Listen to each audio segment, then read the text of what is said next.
Aniya na ang mga dagkong balita karong adlaw sa One Mindanao. 13 anyos nga estudyante gitabangan og kulata sa laing grupo sa mga menor de edad sa Barangay Maa sa Davao City. 27 anyos nga call center agent gitabangan og kulata sa wala pa mailhing mga sospek sa Davao City. Usa ka armadong lalaki nga nanion og nagpabuto sa iyang pusil gireklamo sa iyang silingan sa San Isidro, Davao del Norte. Bagong himugso nga baby girl nakaplagan sa usa ka bakanteng luna sa Barangay Baguio proper sa Davao City. Pagbatok sa fake news ug tingog sa Mindanao karong eleksyon gipaabot sa mga speaker sa GMA Masterclass Series sa Gensan ug Davao City. Ito ang GMA Regional TV One Mindanao. Mayong hapon Mindanao, ako si Sara Hilomen Velasco. Duha ka managlahing insidente sa pagpangulata sa Davao City ang nakuhaan og video. Usa kay gibuhat sa kapulisan sa maong mga kaso. Saruntang dugang detalye sa live report ni Johnny Esteban. Johnny.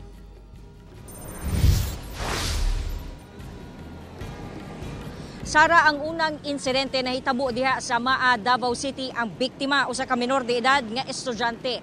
Sa laing insidente, ang biktima usa ka call center agent nga nahitabo diha sa MacArthur Highway. Ani ang report? Viral video kini sa kagubot nga nahitabo kagahapon sa hapon, January 23, dapin sa kalsada kanto sa usa ka dakong subdivision sa Maa, Davao City. Sumala sa Davao City Police Office ang mga nalambigit pulos mga minor de edad. Ang gitabangan og kulata, naka-uniforme pa ug nagdala og bag. Kay sumala pa sa kapulisan gikan sa eskwelahan ug pauli na unta dihang kalit daw kining gikulata. Base sa investigasyon, ang gibukbok 13 anyos, ang nakaputi 16 anyos. Kinsa na ilhan na, samtang ang nakabonet wa pa mailhi. While naglakaw po ning biktima, Ma'am Noko, yung iyang duha ka mga classmates, padulong pauli silang balay gikan sa eskwelahan. Kalit lang ning minor offender, iyang gi ano ni ma'am, gibunalan og kanang bato kining isa ka biktima, Ma'am no. Nagpasalamat lang ta dili fatal no, dili delikado ang natamo nga injured. Ang kapulisan giaksyonan na ang nahitabo. Action taken ani is patawag ang ginikanan, involved parties and social worker kang barangay, ma'am, para matagaan og kaning solusyon, ma'am no, ug matagaan og guidance kining maong mga minor de edad para po dili na ni mahitabo pag-usab. Midagom sa barangay ang biktima kauban ang iyahang ginikanan. Nagpulong na sab ang mga opisyal sa barangay, eskwelahan ug representante sa Davao City Social Welfare and Development Office alang sa tukmang lakang nga pagahimuon. Samtang laing pagpangulata sab ang nakuhaan og video gawa sa usa ka coffee shop sa MacArthur Highway sa Barangay Maa gihapon alas 11 sa gabi adlong Huwebes, January 23. Sumala sa kapulisan, nangulata ang mga suspetsado sa walay igong rason. Ang biktima, usa ka 27 anyos, usa ka call center agent. Ang usa sa mga suspect nga nadakpan dayon sa kapulisan, usa ka construction worker, 19 anyos, kinsa mag-atubang og kasong physical injury. Ang laing duha nga nangulata nakasibat apan nailhan na. Apil sila sa pasakahan ug susamang kaso. Walay pahayag ang dinakpan. While waiting ning mga biktima sa mao nga lugar o kanang masakyan niya, nihunong ning suspect from sakay siya sa motorsiklo, but then siguro sila gamay misunderstanding gumikan kay nahadlok maning biktima mao tong nidagan siya, ma'am, ug wala siya kabalo nga naa day kauban ning mga suspect og dito na corner siya og gitabangan siya og kanang kulata. Sara, karong adlaw lang no, nadakpan ang laing suspect sa pagpangulata sa call center agent. Gihikay na ang kasong physical injury batok kaniya. Sara. Okay, daghang salamat, John D. Esteban. Gingog pagpangdagit sa usa ka grade 1 pupil gawas sa usa ka tulunghaan sa Cagayan de Oro City, gikaalarma. Apan otoridad giklaro nga dili kato kaso sa kidnapping apan miscommunication tali sa inahan ug sa babaeng giubanan sa bata. Ani report ni Cyril Chavez. Nabulabog ang mga residente sa barangay Kanituan sa Cagayan de Oro City human nga niadtong adlawng Lunes. May baniog ang storya nga usa ka bata matud pa ang nakidnap. Among storya daling mikalat kung asa nasubay nga usa ka batang babae nga grade 1 pupil sa PN Roa Elementary School. Gisubay sa Barangay Council sa kanituan ang insidente. Matod ni Barangay Chairman Lancelot Padla nga nahitabo kini gawa sa tunghaan kung asa gidala sa usa ka hamtong nga babae ang bata. Naghila kuno gawa sa eskwelahan ang bata, rason nga giduol sa babae. Mibungat kuno ang bata nga magpahatod kini sa gitrabahuan siyang inahan, rason nga giubanan kini sa maong babae. Apan nagsugat sila sa dalan, rason nga nabaniog ang storya sa lugar nga gidagit ang bata. So, mao na ang pangitabo niya naa na dayon mga nanggawas na dayon nga post sa social media nga naay kidnapping.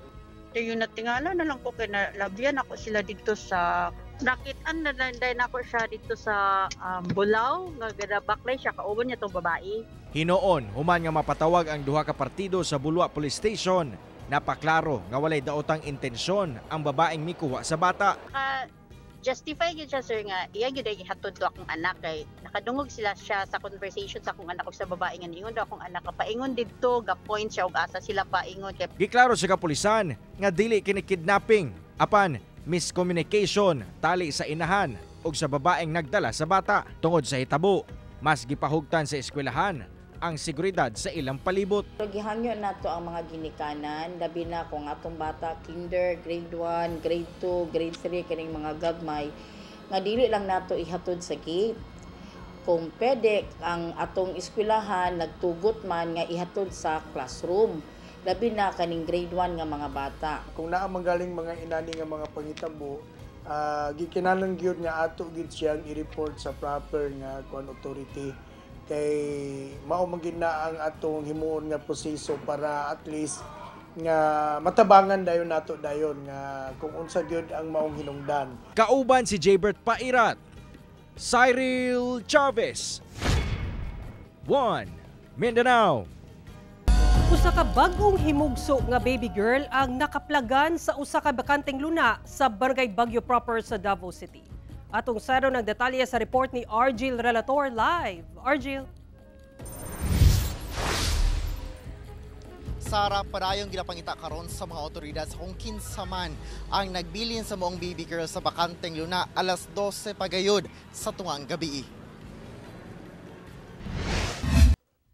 Walay suot nga sanina nga nakita ang bagong himugso nga baby girl sa Purok Africal DCA, Barangay Baguio proper, alas 12 Biyernes sa kadlawon. Natugaw matud pa ang pagtulog sa mga panday sa ginatukod nga balay sa lugar dihang nadungog ang hilak sa bata. Dihang gisubay o gigamitan og flashlight ang palibot. Positibo, usa ka baby ang nakita sa yuta sa katapad nga bakanteng luna. Dire yang lubot sir dire. Yang lawas nag-anak dire siya nagatubang yang ulo dire. Nalubong jud yang ulo. Pero wala siya suot. Wala jud siya suot. Puti kay nga bata. Gilayong gipahibalo si Barangay Kagawad Karen Mendez sa nakaplagang baby sanglit anaalang sabkini nakita sa likod nga bahin sa ilang balay. Nakapa iyang cord, nagkadugo pa iyang ulo, banda. So sa akong tanaw murag bag-o gyud siyang hinugso gyud. Gilayong gidala sa ospital ang maong baby aron ipa-check up labi na nga dunay nakita nga mga samad sa kamot niini. Anaa sa temporaryong kustodiya sa Kagawad ang maong baby. Nagtinabangay sab ang mga residente sa paghatag og masuot niini ug makapa-breastfeed sa baby. Gibisita na sa social worker sa Davao City Social Welfare and Development Office ang maong baby. Sa karon man gud sir, dili pa man gid ma-turn over ang bata sa DSWD-RCC. So sa karon is gina-facilitate pag gyud namo siya, gina-prepare pa namo ang documents kay para ma-turn over siya dito sa RCC. Nakatakda nga ipa-newborn screening ang maong baby. Parayon pa ginasubay sa barangay ug Baguio Police kung si kinsa ang nanganak nga duol sa lugar ug ang pag-ila sa nagbilin sa maong baby. Sara, sa itong magbisita ka ganina sa maong baby, hinano kayo ang iyahang pagtulog. Hinuon na siya sa maayong kondisyon. Gusto na nawagan karon ang kining mga taga-barangay, ingon man ang kapulisan niya. Sa kung doon na may impormasyon o labot sa gibikanan sa maong baby o sa kung kinsa man ang nagbilin kaniya, nga gilayong i-report kini sa Barangay Baguio proper o dili bakaha sa Baguio Police Station. Sara. Daghang salamat, Argil Relator. Ana sa 180 kakabalayan ang nasunog duol sa gina-rehabilitate nga tulay sa Cotabato City nga nagsugod kaganinang udto. Nasunog nga poste sa kuryente, posibleng usa sa tinubdan sa sunog, sumala sa kabumberuhan. Ang detalye sa report ni Efren Mamak.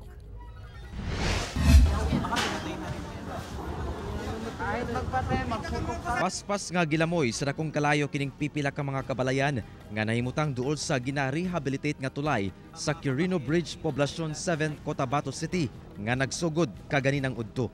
Busa, paspasay sa pagsalba kini mga residente sa ilang mga gamit. Sa inisyal nga tala sa BFP Cotabato City, gibana-bana ang moabot sa 180 ka mga kabalayan ang naugdaw nga kasagaran gama sa light materials.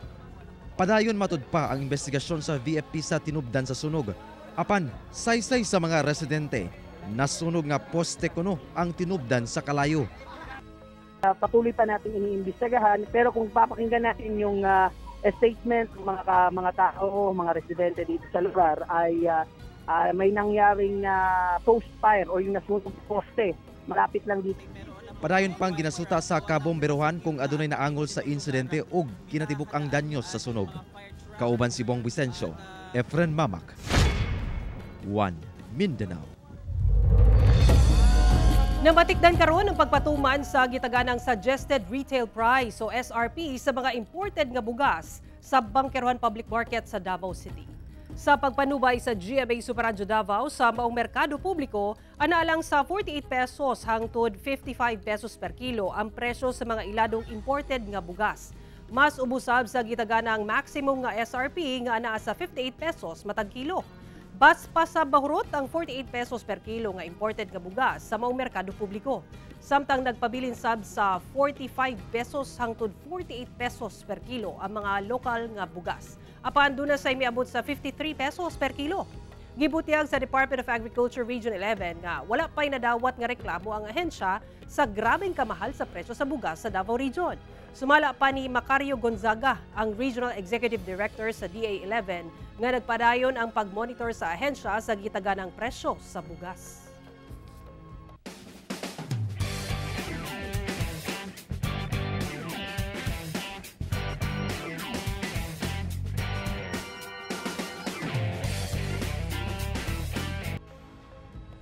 Ito ang GMA Regional TV 1 Mindanao.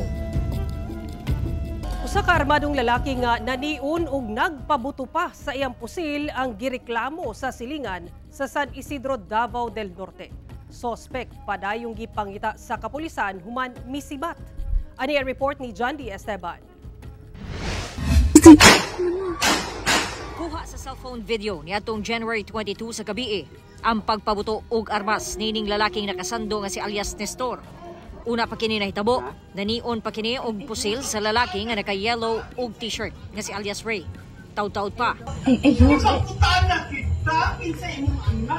Nahagba si alias Nestor, dayon gigukod si alias Ray. Ikatulo nagpabuto si Nestor sa gikuptang baril, dayon giapas ang naka-yellow t-shirt, wala na nakuha ang musunod nga hitabo. Sa eksklusibong pakiginabi sa gipabuthan og baril, matud niya nagmaoy pa si Nestor sulod sa balay sa ig-agaw niini una ang insidente. Sa dihang kalit lang matud pa siyang gisita ni Nestor samtang nagtindog. Nahurot daw ang iyahang pasensya maong iyaha kining giwalop. Oo, ma'am, sita ko niya, ma'am. Tapos Sitiunan niya armas, ma'am. asa ka gitiunan sa punting sa ulo. Oh, okay. Tagtang. Gipaabot kini sa GMA Regional TV 1 Mindanao sa Davao del Norte Provincial Police Office. The PNP personnel, kasi nga na-viral yung video, was able to coordinate doon sa area and so with the victim or the complainant. Nagpa-record but signified the victim is not interested to file any formal complaint against the alleged suspect po. Ang mga residente sa lugar na balaka sa hitabo kay basin duna pay maangin. Hinuon ang kapulisan, nagpasalig nga duna na sila'y ginahimo nga aksyon. Kalabot niini, subay sa ginapatumang police procedure. Kini taliwala sa pagpatuman sa election gun ban. Meron talagang police operational procedures na sinusunod ang ating kapulisan. Kung dili nato na siya ma-follow, kami po ang ma-technical. Nag-conduct pa rin sila ng thorough investigation doon, ma'am, ngayon sa area. Legal ba ang yung may baril na hawak? Ginapiripikasab sa kapulisan kung kanhi sundalo ba ang musika sa lugar. Isang pina-follow up ng ating kapulisan sa San Isidro kung totoo ba na if he is a retired sundalo. But nevertheless, kahit pa-retired siya or active siya, kung may na-violate siya. Jandy Esteban, 1 Mindanao.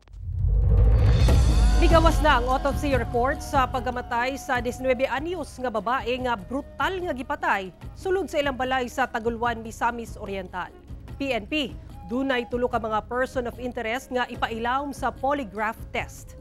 Gikumpirma sa Taguluan Municipal Police Station nga migawas na ang resulta sa gipaygayong autopsy sa patayng lawas sa biktimang si Lady Grace Galo, 19 anyos nga dalaga nga walay kaluoy nga gipatay sulod sa ilang panimalay sa Barangay Santa Ana, Taguluan, Misamis Oriental. Sa maong autopsy report na sayran nga gawas sa samad dinugaban nga nahiaguman ini bunog sa ulo ug pinaakan sa likod nga bahin sa biktima. Negatibo sab sa report nga gilugos ang biktima. Sumala sa kapulisan nga tulo ka persons of interest ang ilang ginasuta ug nakatakdang ipailawom sa polygraph test o lie detector test. Nakumpiska sa otoridad ang kapin 5 million pesos nga kantidad sa gingong smuggled nga sigarilyo sa Pantar, Lanao del Norte. Naharang sa otoridad ang usa ka truck human ginudahang nagdala og kontrabando atol sa checkpoint sa kapulisan sa Pantar, Lanao del Norte pasado alas 3 sa kadlaw niadtong Domingo. Sumala sa kapulisan gikan Malabang, Lanao del Sur ang maong truck nga nagdala og gingong smuggled nga sigarilyo. Walay mapakita nga dokumento ang driver sa truck nga usa ka 21 anyos nga lalaking taga Tugaya, Lanao del Sur, hinungdan nga ginakop kini. Nakumpiska ang anaa sa 113 master cases ug 710 rims sa smuggled nga sigarilyo nga dunay market value nga kapin 5 million pesos. Posibleng kasuhan o paglapas sa RA 10643 o Government Health Warning Law ug RA 8293 ang suspect. Samtang giturn over na sa Bureau of Customs sa Iligan City ang mga giingong kontrabando.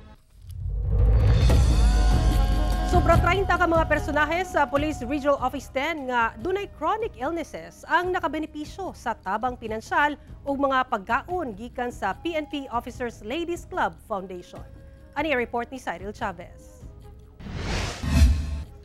Subay sa programang Love and Blessing kun Love Virus Program nga gilusad sa PNP Officers Ladies Club Foundation, nakadawat og pinansal nga tabang lakip na mga pagkaon ang nasa 35 ka mga police personnel sa Northern Mindanao nga adunay mga chronic illnesses. Sagad sa mga benepisyaryo ang adunay mga balatian sama sa cancer, heart disease, hypertension, diabetes ug uban pa. Matod ni Mary Rose Marbil, National Advisor sa Officers Ladies Club Foundation, kinsa asawa sab ni kasamtangang PNP Chief Police General Romel Marbil nga tumong sa mong programa nga matagaan ug pagtagad ang mga pulis nga adunay kalisod nga ginaatubang sa matag adlaw taliwala sa ilang pagserbisyo tungod sa balatian. Okay, in the past, like my husband would always say, ang PNP laging tumutulong. Every time may nangyayari, sila lagi ang tumutulong. Pero bakit parang walang tumutulong sa kanila, di ba? So we said we'll focus on the PNP personnel kasi walang pumapansin eh. Walang pumapansin, feeling nila Superman ng mga pulis, di ba? So, but you know, they need help also. Dako ang kalipay sa Police Regional Office 10 sa maong programa. Let us take a moment to reflect on the core values that guide us. Integrity, dedication, and selflessness. These values which each one of us upholds empower us to make a positive impact on the lives of those around us. Usa si Police Chief Master Sergeant Attorney Mercy Joy Edria kinsa adunay balatian sa iyang kasing-kasing ang nakadawat sa hinabang sa maong programa. We did not expect this nga makahatag sila sa mua. Daghan kayo miog kanang mga maintenance, at least ilahang napagaan ang kabugaton sa among mga panginahanglanon. Human ang Northern Mindanao, nakatakdang maglibot pa ang PNP Officers Ladies Club Foundation ngadto sa uban pang mga rehiyon sa Mindanao kung asa ilasab tunulan og tabang ang mga labing nanginahanglan.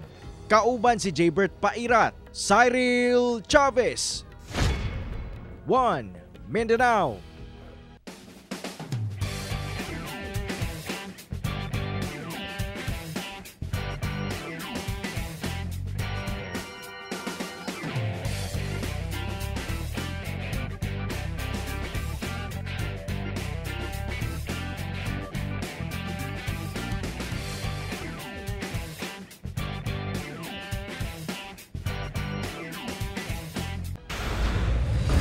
Ito ang GMA Regional TV 1 Mindanao. Ipa-firing squad ang mga makonbiktong opisyal sa kasong plunder. Kana ang boat mahitabo sa gilusong balaudnon sa Kongreso. Apan sumala sa usa ka political analyst, usa kini ka political suicide. Ani report ni John D. Esteban. Giduso sa Kongreso ang House Bill number 11211 o ang Death Penalty for Corruption Act. Ang nagpropose mao si Zamboanga Representative Kaimer Olaso. Sa maong balaod nun, nagkanayong pahamtangan og death penalty pinaagi sa firing squad ang mga public officials, elected man o appointed, nga mahukmang guilty sa Sandigan Bayan sa mga kasong graft and corruption, misuse of public funds ug plunder. Apil dinhi ang mga opisyal sa executive, legislative ug judicial branch. Hasta na ang mga anaa sa constitutional commissions, government-owned and controlled corporations o GOCC ug mga miyembro sa Armed Forces of the Philippines ug Philippine National Police. Unsa kaha ang masulti sa mga Damawenyo niini? I think sa kuan siya sa amo ang human rights, partly not 50-50. Maayo na para maundang ng kakorupsyon nila. Dili ko yun nga i-firing squad na ang mga kuan, mga korap. Dapat ikulong nga permente nga walay kagawasan. Diyos raman nakabalo kung asa kataman. Hinuon, sa balaod nun, gisiguro ang due process alang sa akusado ug dapat masaka sa Supreme Court aron mapailawom sa review ug tugutan ang akusado nga gamiton ang tanang legal remedies una kini mapatuman. Sumala sa usa ka political analyst, lisod maaprubahan ang maong balaod nun tungod daan nang na-abolish ang death penalty ilawom sa Republic Act 9346.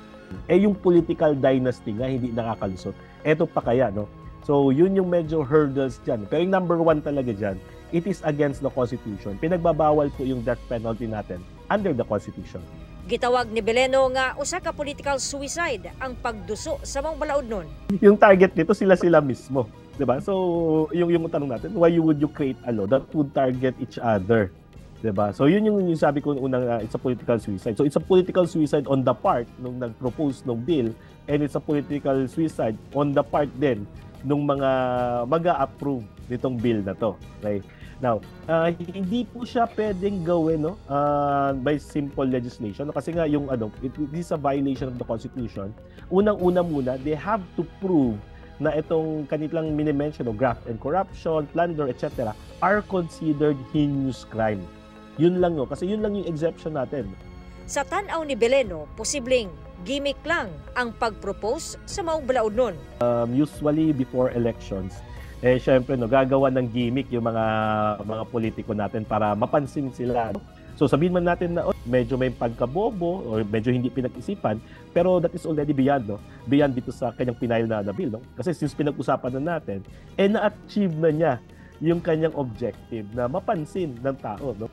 Ang maong balaod noon nagkanayong muhatag og bugat nga mensahe aron maundang ang korupsyon. Kauban si Bebot Kahe sa kamera, John D. Esteban.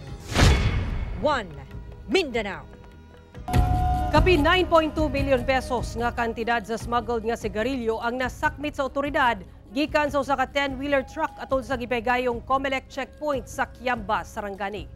Anaa sa 172 ka mga karton sa sigarilyo ang gikumpiska sa kapulisan nga karga nining 10-wheeler truck sa usa ka Comelec checkpoint sa Barangay Cutabaw, Kiamba, Sarangani pasado alas 4 sa hapon adlaw Miyerkules.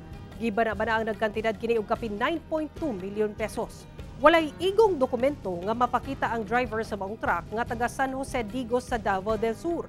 Busa gilang kining giaresto gumikan sa unauthorized transportation and distribution of smuggled goods. Gidetiner kini karon sa Kiamba Municipal Police Station. Ang mga suspect lakip ang mga nasakmit nga item alang sa saktong documentation ug disposisyon sa kaso.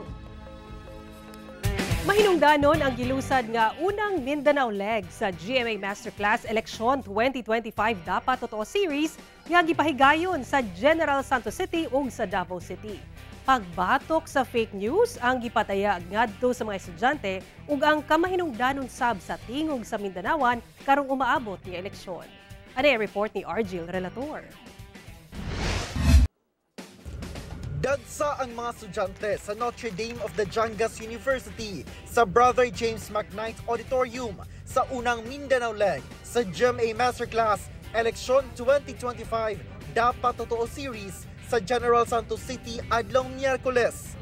Nagparayag sab sila sa ilang suporta kalabot sa responsible voting, pinaagi sa pagpirma sa Panata Wall.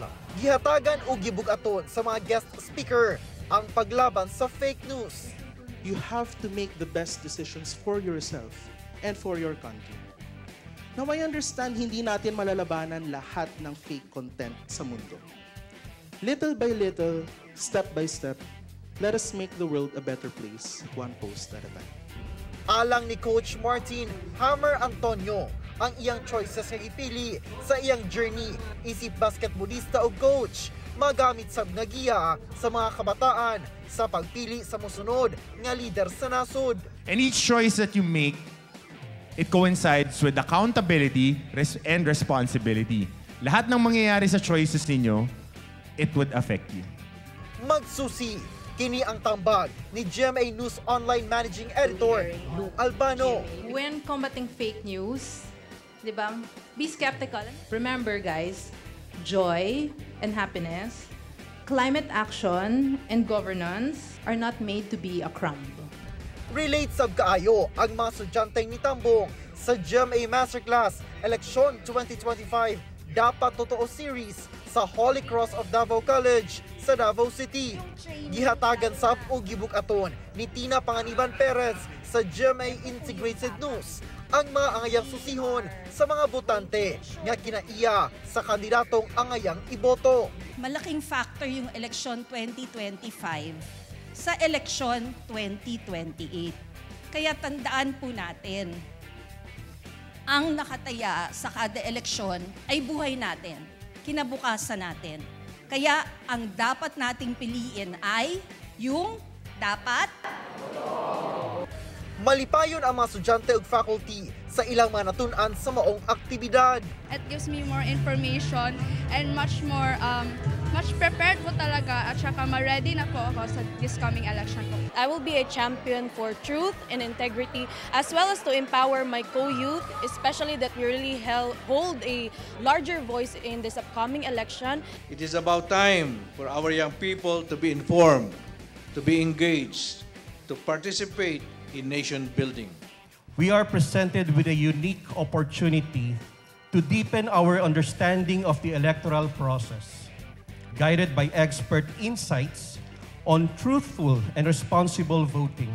Sa iyang mensahe, giparayag ni Senior Vice President and Head sa GMA Integrated News, Regional TV and Synergy, Oliver Victor B. Amoroso, ang kamahinungdanon nga dunay tingog ang mga Mindanawan sa pagmugna sa bagong kasaysayan ug ang kontribusyon nila sa nation building. Mindanao is just as important as the rest of the Philippines. And as a proud Mindanaoan myself, I believe Mindanao needs to advance its agenda to the national forefront. Dapat totoo ang tinguha sa mga kandidato nga mosilbi sa katauhan. Dapat totoo ang ilang mga saad. Dapat totoo ang mga impormasyon na ilang ipaambit o ipaabot ngadto sa mga botante. Ako si Argil Relator. 1 Mindanao.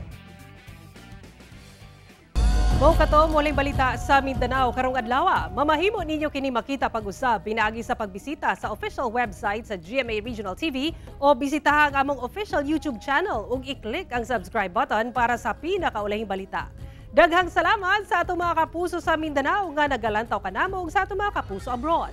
Padayon lang sa pagtutok sa mga lokal nga balita matag adlaw tungod sa GMA Regional TV, Local News Matters. Kami ang GMA Regional TV 1 Mindanao, tibok pwersa para sa mas na komisyon ug mas halapad nga pagserbisyo sa nasod. Happy weekend mga kapuso ug mag-amping kita kanunay.